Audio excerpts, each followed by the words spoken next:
What's going on, YouTube, and welcome back to Goal Line Hockey. It's your boy Kevin Forte, and we are taking a look today at the New York Islanders Year 1, their inaugural season at UBS Arena. We have some interesting stats on the success of the arena, despite the lack of success on the ice for the Islanders organization.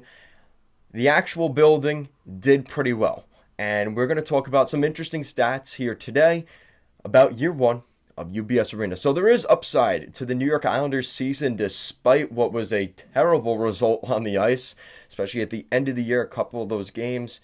It was rough, but the Islanders were selling tickets. The Islanders were one of the more successful teams in terms of selling tickets, especially early in the season. I think they started off with 9 straight sellouts at UBS Arena, or 13. It was something like that. It was the first game against the Minnesota Wild that they didn't sell out. And that's obviously when the team started. It was noticeable and apparent that the Islanders were struggling.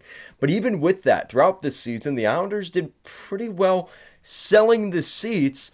But if you went to the games, it did look pretty vague and pretty empty in a lot of the games that I did go to myself, especially against the better opponents. I went to games against Colorado, Tampa, trying to think who else I went to, and obviously the Islanders lost those games, but that's why tickets weren't selling, because they knew they're playing Tampa, they're playing Colorado, and the Islanders aren't good. They struggled to sell those tickets. But with that said, UBS Arena saw a 250% revenue growth over last season. So that is revenue overall. Jersey sales, soda, hot dogs, burgers, whatever. They saw a 250% revenue growth, which is absolutely incredible. And again, that's what a new building can do. Unfortunately, a new building means you upcharge. And that's kind of what the Islanders did to the fullest extent. I went to a couple games this year. I went to, obviously, UBS Arena. I went to the Garden, and I also went to Wells Fargo Center, which is in Philadelphia. And again, they struggled to sell tickets as well. I got really nice seats, about 9 rows up from the Flyers bench. But again, people weren't going to the stadium because they weren't a good hockey team. If the product on the ice isn't good, even diehard, blue collar cities like Philly and the Islanders struggle to sell tickets if the team isn't good. And that's kind of what we saw here. But again, the Islanders were it was the most expensive to get, say, a soda and a burger, even more so than the Garden, which is kind of interesting. That, again, even for MSG, they had better prices than UBS Arena, which is just insane. And then obviously in Philly, the prices were a little bit better than both the Islanders and the Rangers set up at MSG and UBS. So again, just some comparables from personal experience this year, but the Islanders definitely, the days of $15 for a hot dog, a soda, and a seat in the 100s, those days are over. That's not happening anymore. The Islanders they are not that joke of a franchise that they were. And that's why you could see where a new building means high upcharge for pretty much everything. Again, some of that is because of inflation, and you have to account for that as well. So that 250%, yes, it is a little bit deceptive.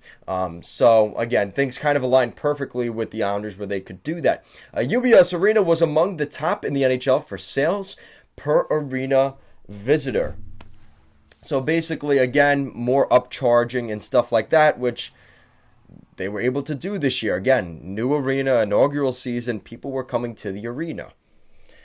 UBS Arena had the highest growth in average transaction value in the National Hockey League, which that is kind of interesting. Again, considering what Forbes put them at, I think it was last year, they were top 10 in the NHL for the most valuable franchises in the National Hockey League.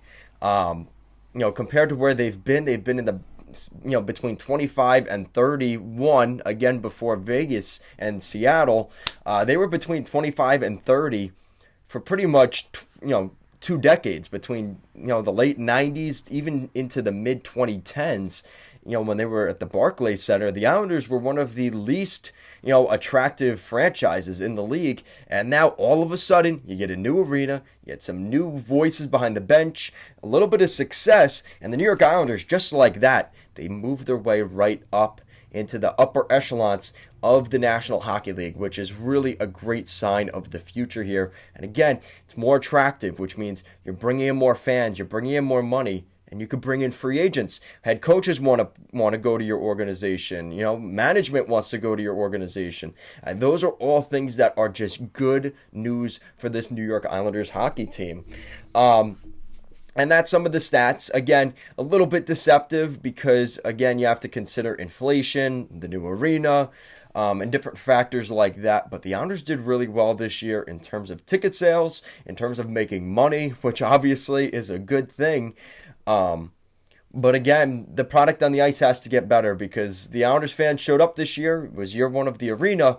But if they have another lackluster season this coming fall in 2022-23, they aren't going to have those same numbers that they did this past season, again, if the team's floundering and missing the playoffs. Because, again, in such a competitive market where literally on the same train line, you could go to UBS Arena, you could go to the Garden, you could go to Met State, Citi Field for a Met game, and you could also go to a Knicks game, a Brooklyn Nets game, a Yankee game, all within a pretty much a 50-mile radius.